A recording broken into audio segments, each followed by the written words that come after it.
Today we talk about how can you fix this problem or know how you can do that on your Harry Potter Hogwarts app. So all you have to do, so you just click here on settings, click on it here.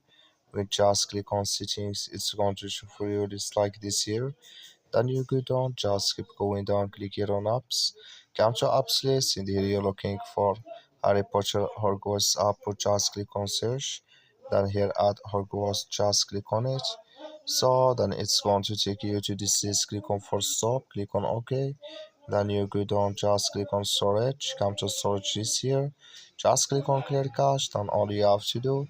So you just go to your Play Store, click here on Play Store here. So then here you search for Harry Potter Hogwarts. It's going to show for you like this. You will find here if they click on it, then it's going to work with you.